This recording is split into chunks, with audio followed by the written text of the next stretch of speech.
பிரீடாக வாங்க வேண்டான்னு ஒரு வீடியோ போட்டிருந்தேங்க. அதை பார்த்துட்டு நிறைய பேர் கமெண்ட்ல கேட்டிருந்தீங்க, நாட்டு நாய்கள் எடுத்து அடாப்ட் பண்ணிக்கலாமான்னு. நாட்டு நாய்களை அடாப்ட் பண்ண வேண்டாங்க.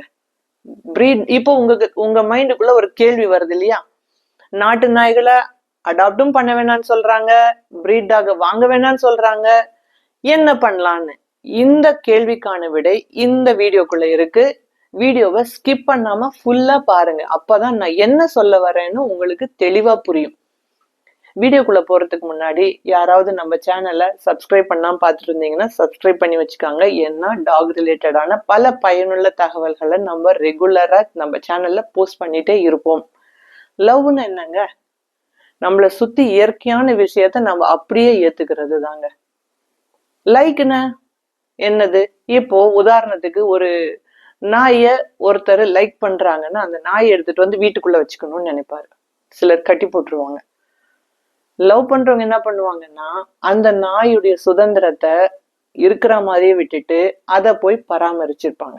இன்னொரு உதாரணம், உங்களுக்கு ஒரு பூவை பிடிச்சிருக்குன்னு வச்சுக்காங்க செடியில, அதை பார்த்துட்டு லைக் பண்றவங்க அதை பறிச்சு பக்கத்துல வச்சுக்கணும்னு நினைப்பாங்க. இதே அந்த பூவை லவ் பண்றவங்க என்ன பண்ணுவாங்கன்னா அந்த பூ இருக்கிற இடத்துலயே இருக்கட்டும், நான் போகும்போது வரும்போது அதை பார்த்து ரசிச்சுக்கிறேன் அப்படின்னு நினைப்பாங்க. கூடவே அதை தண்ணி ஊத்தி பராமரிப்பாங்க அந்த செடிய. அதே மாதிரிதாங்க சமூக நாய் அப்படிங்கிறது சமுதாயத்துல இருக்க வேண்டிய நாய். அதை கவனிக்கிறதும் ஒரு சமூகமா தான் கவனிக்கணும். ஒருத்தரா எடுத்து நடத்துற வேலை இல்லைங்க. ஒரு ஏரியால இல்ல ஒரு தெருவுல, நீங்க இருக்கிற தெருவுலயே பாருங்களேன், உங்களை சுத்தி யாராவது உங்களை மாதிரி நாய்களுக்கு நல்லது பண்ணணும்னு நினைக்கிற ஒரு 4-5 பேரை சேர்த்துக்காங்க. நீங்க ஒரு குரூப் ஃபார்ம் பண்ணிக்காங்க. குரூப் ஃபார்ம் பண்ணிட்டு நீங்க ஒருத்தர் ஒரு வேலையா பகிர்ந்துக்காங்க. ஒருத்தர் தண்ணி பவுல் வாங்கி வைக்கிறது, சாதம் போடுறது, ஒருத்தர் உடம்பு முடியலன்னா கவனிக்கிறது, ஒருத்தர் அனிமல் பர்த் கண்ட்ரோல் கருத்தடை, அப்புறம் ஒருத்தர் வேக்சினேஷன் அப்படின்னு நீங்க கவனிச்சீங்கன்னா அது ஒருத்தர் மேல வரக்கூடிய பாரமா இருக்காது. எல்லாருமே கொஞ்சம் கொஞ்சமா பணத்தையும் டைமையும் போடலாம். இப்போ நீங்க ஒரு வேலை தனியா நின்னு பண்றீங்கன்னா, நீங்க ஊருக்கு போனீங்கன்னா அந்த நாயை யார் கவனிப்பாங்க? இல்ல உங்க வீட்டுல யாருக்காவது உடம்பு முடியலன்னா நீங்க அவங்களுக்கு டைம் ஸ்பெண்ட் பண்ண வேண்டியது இருக்கும். அந்த டைம்ல இந்த நாய் யார் கவனிப்பாங்க? அப்ப நீங்க எல்லாரும் ஒன்னா சேர்ந்து செய்யும் போது நாய்களுக்கு தேவையான பராமரிப்பு சரியான முறையில இருக்கும். நீங்களும் உங்க வேலையை நிம்மதியா பார்க்கலாம். இப்படிதான் நம்ம அடாப்ஷன்ங்கிறது ஒரு தெருவுலயே நம்ம பார்ஷியலா அடாப்ஷன் பண்ணிக்கலாம். சரி, நாங்க சிலர் அடாப்ஷன் பண்ணிட்டீங்க, இல்ல எடுத்துட்டு வந்து வச்சிட்டோம், ஒரு நாய் அனாதையா இருந்தது எடுத்துட்டு வந்து வச்சிட்டோம் அப்படிங்கிறவங்க, அதுலயும் சிலர் அதை கட்டி போட்டு தன்னுடைய அதிகாரத்தை அதுக்கு மேல காட்டணும்னு நினைக்கிறீங்க. நீங்களும் இந்த வீடியோவை முழுசா ஸ்கிப் பண்ணாம பாருங்க. இப்போ ஒரு குரூப்பா ஃபார்ம் பண்ணீங்க இல்லையா, அவங்களுக்கு என்னதுன்னா, நீங்க எப்படி நாய்களை கவனிக்கிறீங்களோ அதே மாதிரி நாய்கள் மேல பயமா இருக்கிறவங்கள பத்தியும் நீங்க யோசிக்கணுங்க. அவங்களுக்கு எப்படி அவேர்னஸ் பண்ணணும், அதாவது விழிப்புணர்வு. விழிப்புணர்வு வந்துருச்சுனாவே உங்களுக்கு பலமா அவங்களும் ஆயிடுவாங்க. இப்போ அந்த நாய்கள் மேல உள்ள பயத்தினாலையும் அதை பத்தி புரியாததுனாலையும், அப்புறம் அனிமல் வெல்ஃபேர் லாஸ், அதுக்கு விலங்குவதை சட்டத்தை பத்தி தெரியாததுனாலதான் நிறைய புரியாம தான் அதை அடிக்க போறாங்க, இல்ல பயத்துலதான் அது நடக்குது. இத பற்றியான விழிப்புணர்வை நீங்க ஏற்படுத்தி கொடுத்துட்டீங்கன்னா, நீங்க யாராவது ஒரு என்ஜிஓ கிட்ட டைப் பண்ணி இதையெல்லாம் நீங்க கவனிச்சீங்கன்னா உங்களுக்கு அவங்க தடையா இருக்க மாட்டாங்க. அவங்களும் உங்களுடைய விஷயத்துல பங்கெடுத்துப்பாங்க. நாய்களுக்கு பண்ற வேலையில பங்கெடுத்துப்பாங்க. யாரும் வேணும்னே பண்றது இல்லைங்க, ஒரு பயத்தினால பண்றதுதான். விழிப்புணர்வு வந்துருச்சுன்னா எல்லாமே சரியாயிரும். இப்போ எங்க ஏரியால நான் எப்படி இதை சால்வ் பண்ணேன்னா, நாங்க ஒரு புது இடத்துக்கு போகும்போது அங்க இருக்கிற ஆளுங்களும் இப்படிதான் எங்க கிட்ட நாய்களை பார்த்தா பயமா இருக்கு, என்ன பண்றது தெரியல அப்படின்னு, விரட்டுது அப்படின்லாம் சொல்லிட்டு இருந்தாங்க. ஒண்ணும் இல்லைங்க, நாங்க அங்க இருக்கிற நாய்களுக்கெல்லாம் பேருகளை வச்சுட்டோம். பேரை வச்சுட்டு அவங்கள கூட்டிட்டு ஒரு பக்கமா நிக்க வச்சு தண்ணி சாப்பாடு போட்டோங்க. தண்ணியை அங்கேயே ஒரு பாத்திரத்துல பவுல்ல போட்டு வச்சுட்டோம். சின்ன தொட்டி மாதிரி வாங்கி வச்சுட்டோங்க. அப்பத்துல இருந்து அந்த நாய்கள் அப்புறம் நிறைய பேசிட்டு இருந்தோம். அவங்க கிட்ட நல்லா பேசுவோம். அவங்களுக்கு எங்ககிட்ட பேசணும் தான் இருந்தது. ஏன்னா அவங்களுக்கும் பயமா இருந்தது மனிதர்களை பார்த்து. அந்த இடத்த விட்டு போகவும் முடியல. மனுஷங்க வேற துரத்துறாங்க. அந்த துரத்துறாங்க பயத்திலேயேதான் அவங்களும் இருந்தாங்க. நாங்க நிறைய பேசணும். பேச ஆரம்பிச்சதுக்கு அப்புறம் மரியாதை கொடுக்கறத பார்த்துட்டு, அன்பும் மரியாதையும் உணவு கொடுக்கறத பார்த்துட்டு சைலண்ட் ஆயிட்டாங்க. ஒரு மாசம் ஒரு 20 சில நாய்கள் 10-15 நாள்ல ஃபுல்லா சரண்டர். அப்புறம் சில நாய்கள் 1-2 மாசம் எடுத்தது. நம்ம தொடணும்னு கூட இல்லைங்க. அதுக்கப்புறமா யாரெல்லாம் நம்ம கிட்ட வந்து கம்ப்ளைண்ட் பண்ணாங்களோ அவங்களுக்கு இவங்க பாடி கார்டா போயிட்டு இருக்காங்க. ஏன்னா அவங்கவுங்க வீட்டு முன்னாடியும் அவங்களுக்கு பிஸ்கெட்ஸ் போட்டிருக்காங்க. நாங்க என்ன சொன்னோம்னா, நீங்க பக்கத்துல போய் கையில குடுக்கணும்னு கூட, வாய் பக்கத்துல குடுக்கணும்னு கூட இல்ல, கொஞ்சம் தூரமா இருந்து கூட போட்டுருங்கன்னது சிலர் நல்லாவே ட்ரை பண்ணிட்டு, அப்பா எங்களுக்கு இப்பதான் பெரிய ரிலீவ்டா ஃபீல் பண்றோம் அப்படின்னு எங்களுக்கு சொன்னாங்கங்க. இது ஒர்க் அவுட் ஆச்சு எங்களுக்கு. நீங்களும் ட்ரை பண்ணுங்க, எனக்கு கமெண்ட்ல தெரியப்படுத்துங்க.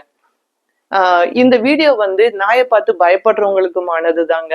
ஏன்னா யாரும் ஸ்ட்ரெஸ்ஸா இருக்க தேவையில்லை. இந்த ஸ்டேட்ல இருக்கீங்க, இன்னும் வேற ஸ்டேட்டுக்கு வேலை விஷயமா போனீங்கன்னா அங்க போய் என்ன பண்ணுவீங்க? அங்க இருக்கிற அங்கேயும் நாய்கள் இருக்கும். அப்போ உங்களை எப்படி நீங்க சேஃப்டி பண்ணிக்கணும் அப்படிங்கிற விஷயத்த நீங்க பாத்துக்கிறது நல்லது. நீங்களே பயந்தீங்கன்னா குழந்தைங்களுக்கு எப்படி சொல்லி கொடுப்பீங்க? அவங்க பெரியவங்களான எப்படி மேனேஜ் பண்ண போறாங்க? ராத்திரில தனியா வரணும் போகணும். அதனால நாய்களை வந்து கண்ணுல பார்க்காம ஓடாம வண்டிய ஸ்பீடு பண்றது, அப்புறம் அவங்கள பார்த்து முதுக காட்டி ஓட்டுறது, இதெல்லாம் பண்ணக்கூடாது. இதெல்லாம் கேட்டு தெரிஞ்சுக்காங்க. அப்புறம் பிஸ்கெட்ஸ் எப்பவும் பக்கத்துல வச்சுக்காங்க. நானே எங்கேயாவது புது இடத்துக்கு போனா ஒரு பிஸ்கெட் பாக்கெட்டோட போவேன். வண்டியில போனேன்னா சைட்ல போட்டுட்டு ஃபர்ஸ்ட் பிஸ்கெட்டை போட்டு விட்டுருவேன் நானு.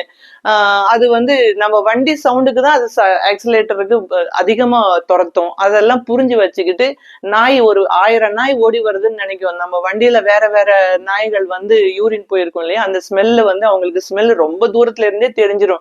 நம்ம அடிக்கிற மாதிரி ஆளுங்களா இல்ல அன்பா இருக்கிறோமா அப்படிங்கிறது அவங்களுக்கு வந்து கடவுள் கொடுத்த மோப்ப சக்திங்க. அது அவங்கள காப்பாத்திக்கிறதுக்காக வந்தது. இப்போ நாய்களை வந்து சிலரு, நான் சொன்னேன் இல்லையா, வீட்டுக்கு அடிமை மாதிரி எடுத்துட்டு வர்றாங்க அப்படின்னு. அடிமைத்தனம்ங்கிறது எப்படிங்க? நம்ம பணம் கொடுத்து ஒரு அடிமையா எடுத்துட்டு வர்றோம். நம்ம பேச்ச கேட்கணும், நமக்கு வேணுங்கும் போது அடிக்கணும் அப்படிங்கிற மாதிரி இல்லைங்க. இப்ப எல்லாம் லா இருக்கு. நாய்களை வந்து அடிக்க கூடாது, கட்டி போடக்கூடாதுங்கிறாங்க. நீங்க கூட்டிட்டு வர்றீங்கன்னா அதை சுதந்திரமா வைங்க. சேஃப்டியா எப்படி சுதந்திரமா வைக்கணும்னு பாருங்க. அப்புறம் எல்லா உயிரினத்துக்குமே சுதந்திரம், ஃப்ரீடம்ங்கிறது முதன்மையான உரிமைங்க. சாதம் வயிறு நிரப்புறது கூட அடுத்துதான். அந்த சுதந்திரத்தை கொடுங்க. நம்ம குழந்தை செல்ல பிராணின்னு சொல்லிட்டு அது சுதந்திரத்தை நம்ம கட் பண்ணிட்டோம்னா அப்புறம் என்னங்க செல்ல பிராணி? இந்த காலத்துல எப்பவுமே நம்ம குழந்தைங்களே நம்மள்தான் இருக்காத சமயத்துல நம்ம பேச்சே கேட்காதப்ப எப்படிங்க ஒரு வாயில்லா பிராணிய நம்ம வந்து நமக்கு அடிமையாவும் நம்ம பேச்ச கேட்கணும்னு நம்ம சொல்ல முடியும்? சிலர் எடுத்துட்டு வந்துட்டு கூண்டுல போட்டு வைக்கிறீங்க. நீங்க கூண்டுல போட்டுட்டு வச்சுட்டு கொஞ்ச நாளைக்கு அப்புறமா என்னைக்காவது வெளியே போகும்போது போயிடுறீங்க. அப்படி போகும்போது என்ன ஆகுதுன்னா வேற யாராவது ஒருத்தர் வந்து சாதம் போடுறாங்க. அப்படி சாதம் போடும்போது அந்த மனுஷனை பார்க்கும் போதே நாய்க்கு பயம் வந்துடும். ஏன்னா முதல் தடவை பாக்குது. அப்படி 3வது மனுஷன் பக்கத்துல வரும்போதே பயம் வந்துடும். நீங்க அவுத்து விட்டு சாதம் வையின்னு சொன்னா அவங்க அவுத்து விட்டு அதை அட்டாக் பண்றதுக்கு சான்சஸ் இருக்கு. அதனால முதல்ல இருந்து சின்னதுல இருந்தே அதை பழக்குங்க. மனிதர் கூட ஃப்ரீயா இருக்க பழகுங்க. நீங்க நாய்களை கட்டி வச்சுட்டு உங்க வீட்டுக்கு வந்து ஒரு சொந்தக்காரங்க வருவாங்க, குழந்தை விளையாண்டுட்டு இருக்கும், பால் எடுத்து விளையாண்டுட்டு இருக்கும், நீங்க ரொம்ப ஜாலியா இருப்பீங்க. உங்களுக்கு வேணுங்கும் போது வெளியே போவீங்க, உள்ள வருவீங்க, டிவி பாப்பீங்க, சமைச்சு சாப்பிடுவீங்க. இந்த விஷயத்தெல்லாம் ஒரு நாய் வந்து உக்காந்துட்டே அனுபவிச்சுட்டு ஒரு கொடுமையா உங்களையே ஏக்கமா இப்படியே பார்த்துட்டு இருக்குங்க. அது அவங்களால வாய் திறந்து சொல்ல முடியாது. என்னையும் சேர்த்துக்கோ உன் கேம்ஸ்லன்னு சொல்ல முடியாது. எனக்கும் குதிச்சு குதிச்சு ஆடணும் அப்படின்னு சொல்ல முடியாது. அவ்வளவுதான். குறைச்சு பார்க்கும். அதுக்கு மேல அதனால ஒண்ணும் பண்ண முடியாது. அதுக்கும் திட்டு விழும். சிலர் அடிக்கிறாங்க. வாயை மூடிட்டு உக்காந்துரும் பயத்துல. இந்த மாதிரியே நம்ம கொடுமை பண்றது வந்து விலங்குவதை சட்டத்துல அல்லோடு இல்லைங்க. இன்னொரு என்ன விஷயம்னா, நம்ம தேவைக்காக நாய்கள் எடுத்துட்டு வந்துட்டு நம்ம வீட்டுல ஏதாவது ஒரு பிரச்சனை அவங்க கிட்ட போய் சொல்றதுக்கு பயந்துட்டு அந்த கோபத்தை நம்ம நாய்கள் மேல சிலர் காட்டுறாங்க. வாயில்லா ஜீவன் தானே, அது என்ன சொல்லவா போகுதுன்னு காட்டுறீங்க. அது வந்து ரொம்ப கொடுமையான விஷயம். அந்த விஷயத்தெல்லாம் பண்ணாதீங்க. அதுக்கும் வாய் இருந்ததுன்னா உங்களை எப்படி திட்டுன்னு பாருங்க. அப்புறம் இந்த மாதிரி எல்லாம் பண்ணிட்டு நாய்க்கு நீங்க செல்லம் கொஞ்சும் போது உங்களுக்கு நல்ல மைண்ட் வரும்போது நீங்க செல்லம் கொஞ்சம் போவீங்க. அது வாலாட்டிட்டு உங்ககிட்டயே வரணும்னு நினைப்பீங்க, நல்லா பேசணும்னு நினைப்பீங்க. எப்படிங்க பேசும்? உங்க குழந்தைய நீங்க கட்டி வச்சுட்டு அங்கேயே இருடான்னு சொல்லிட்டு வாயையும் பொத்த வச்சுட்டு நீங்க சுத்தி சுத்தி உங்க வேலையா வந்துட்டு இருந்தீங்கன்னா, அப்புறம் நாய் வந்து அந்த குழந்தை வந்து உங்களை கூப்பிட்டு கூப்பிட்டு பார்க்கும். நீங்க அதுகிட்டயே போகாம அதை கண்டுக்காம உங்க வேலையை கவனிச்சிட்டு இருந்தீங்கன்னா உங்ககிட்ட எப்படி இருக்கும்? அது கோபம் வந்துடும் அதுக்கும். அதே மாதிரிதான் நாய்களுக்கும் 1/2 மணி நேரம் 1 மணி நேரம் 2 மணி நேரம் போய் ஃபுல்லா ஒரு நாளெல்லாம் கட்டி இருக்கும். அதுக்கப்புறம் மறுநாளும் கட்டுவீங்க. இப்படியே தினமும் கட்ட கட்ட அந்த நாய் ஃப்ரஸ்ட்ரேஷன் ஆயிரும். பக்கத்துல யாராவது வந்தா கூட சரி இந்தான்னு பால் விளையாட நீங்க போவீங்க, இல்ல உங்க குழந்தை பால் விழுந்துருச்சுன்னு எடுக்க போகும்போது கடிச்சிரும். அதுக்கு வந்து பயம். இத்தனை நாள் என்ன வந்து கட்டியே போட்டிருக்காங்க, இப்ப என்ன யாரோ ஒரு மனுஷன் என் பக்கத்துல வர்றான்னு கடிச்சிரும். அதுக்கப்புறம் யாரு மேல பிரச்சனைன்னு சொல்லுவீங்க? நாய் மேலதான் பிரச்சனைன்னு சொல்லுவீங்க. அதனால இந்த விஷயத்த வந்து ரொம்ப ரொம்ப கவனமா இருங்க. நாய்களை கட்டுறதுக்கு நமக்கு உரிமை இல்லைங்க. நம்ம குழந்தையே நமக்கு உரிமை இல்லைங்கும் போது நாய்கள் மேலயும் நமக்கு உரிமை கிடையாது. இத நீங்க புரிஞ்சுதான் ஆகணும். நமக்கே பாருங்களேன், பிஇடி கிளாஸ் எல்லாம் இருந்ததுன்னா அந்த டைம்ல வேற டீச்சர் வந்துட்டாங்கன்னா நமக்கு எப்படி ஒரு கோவம் வருது. என்னடா ஒரு மணி நேரம் கிடைச்சது நீ நம்ம குழந்தை நம்ம ஃப்ரெண்ட்ஸோட விளையாடுறதுக்கு, அந்த கேப்லயும் இந்த டீச்சர் வந்து கிளாஸ் எடுத்துட்டாங்கன்னு சொல்றோம். அப்ப நாய்கள் மட்டும் நம்மள எப்படிங்க புரிஞ்சுட்டு சைலண்டா உட்காரணும்னு நினைக்கிறேன். நாய்களை வந்து எப்படி வளர்க்கணும் அப்படின்னு நானு 2 வீடியோ போட்டிருக்கேன். அதை போய் பாருங்க, உங்களுக்கு ரொம்ப யூஸ்ஃபுல்லா இருக்கும். நாய்களை வந்து நீங்க கட்டி போட்டுட்டு உங்க கண்காணிப்புல இல்லாதப்ப நாய்கள் வந்து கழுத்துல செயின் சுத்தி இறக்குறதுக்கு 100% சான்சஸ் இருக்குங்க. ஏன்னா அது இப்படின்னு பண்ணுங்க. அதுக்கு தெரியாது எப்படி தலையை உள்ள விடணும், நம்மள மாதிரின்னு தெரியாது. நிறைய நாய்கள் இறந்ததை நான் கவனிச்சிருக்கேன், அதை கேள்விப்பட்டிருக்கேன். எனக்கு தெரிஞ்சவங்களே சொல்லியிருக்காங்க. டெரஸ்ல கட்டி போட்டுருவாங்க, போய் பார்க்கும்போது நாய் உயிரோட இருக்காது. பால்கனியில கட்டியிருப்பாங்க, நாய் உயிரோட இருக்காது. ஒருவேளை நீங்க நாயெல்லாம் பால்கனியில வச்சு வளர்க்குறீங்கன்னா ஒரு ரோபோட் இல்ல பொம்மையே வாங்கிக்காங்க. ஏன்னா உயிர் உள்ள நாய்களை வந்து கட்டி போடுறதுக்காக வாங்கவே வாங்காதீங்க. சிலர் மரத்துல கட்டி போடுறீங்க, அந்த மரத்துல வெயில் அது காஞ்சிட்டு இருக்கும், பயந்து போயிருக்கும், எப்போ இடி மின்னல் வருமோ மழை வருமோ, வெயில் தாங்க முடியாம எரிஞ்சிட்டு இருக்கும். பால்கனிலையும் அதேதான், மழை வெயில்ல தண்ணி கூட இல்லாம கட்டி போட்டுடுறாங்க. எத்தனையோ பேர் இந்த மாதிரி கேசஸ வந்து வீடியோ எடுத்து ஷேர் பண்ணிட்டு இருக்காங்க. இது எல்லாமே விலங்கு வதைக்குள்ளதாங்க வந்துரும். அதை பத்தி அனிமல் வெல்ஃபேர் லாஸ் பத்தி தெரிஞ்சுக்காங்க. தெரிஞ்சுட்டு நாய் எடுத்துட்டு வந்தா ரொம்ப நல்லதா இருக்கும், உங்களுக்கு ரொம்ப யூஸ்ஃபுல்லா இருக்கும். எனக்கு ஒரு ஹேபிட் இருக்குங்க.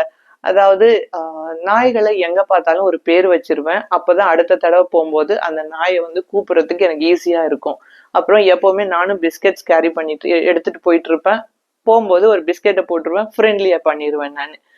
இது உங்களுக்கும் இந்த டிப்ஸ் ரொம்ப யூஸ்ஃபுல்லா இருக்கும்னு நினைக்கிறேன். அப்புறம் பிஸ்கெட் போடும்போது தண்ணியும் வச்சிருங்க. இன்னொரு விஷயம், நாங்க எந்த ஊருக்கு ஷிஃப்ட் ஆனாலும் பழைய ஏரியால இருந்த நாய்க்கு வந்து நம்ம எப்பவுமே நான் உங்களுக்கு சொன்ன மாதிரிதான் ஒரு குரூப்பா சாதம் போட்டுட்டு இருப்போம். கேர்டேக்கர்ஸ் எல்லாம் ஜாயிண்டா இருப்போம். நம்ம இல்லைன்னா கூட அவங்களுக்கு என்னுடைய டியூட்டியை நாங்க பண்ணிட்டு தாங்க இருப்போம். எங்களால அந்த முடியல, நாங்களே போய் போடலைன்னா கூட அந்த வேலையை நிக்க விட மாட்டோம். அதுக்கு கிடைக்கிற ஃபெசிலிட்டிஸ் வந்து கிடைச்சிட்டு தான் இருக்கணும்னு நினைப்போம். இன்னும் ஏதாவது நான் பாயிண்ட்ஸ் விட்டுருந்தேன்னா கண்டிப்பா எனக்கு கீழே கமெண்ட்ஸ்ல தெரியப்படுத்தலாம். என்னுடைய நாய் வளர்ப்பு வீடியோ, அப்புறம் வேக்சினேஷன் வீடியோ, தடுப்பூசி எல்லா வீடியோ பார்த்துட்டு கமெண்ட்ஸ்ல கீழே தெரியப்படுத்துங்க. யாரும் கெட்டவங்க இல்லை, எல்லாருமே நாயை வேணும்னு அடிக்கிறதும் இல்லை. அதை நம்ம புரிஞ்சுக்கிட்டு, நாயை பத்தி தெரிஞ்சவங்க புரிஞ்சுட்டு அவங்களுக்கு அந்த பயத்தை போக்குறதுக்கான விழிப்புணர்வை நம்ம ஏற்படுத்தி கொடுக்கலாம். அப்பதான் நீங்களும் நம்மளும் எல்லாருமே சந்தோஷமா நாய்ங்க கூட வாழ முடியும். அதுக்கு தேவையான கருத்தடையெல்லாம் சாதம் கருத்தடையெல்லாம் பண்ணிட்டு கோ எக்ஸிஸ்டன்ஸ், நான் எப்பவும் சொல்ற மாதிரி ஒன்னா சந்தோஷமா இருக்கிற வழியை நம்ம பார்க்கலாம். இவ்வளவு நேரம் இந்த வீடியோ பார்த்த அனைவருக்கும் ரொம்ப நன்றிங்க.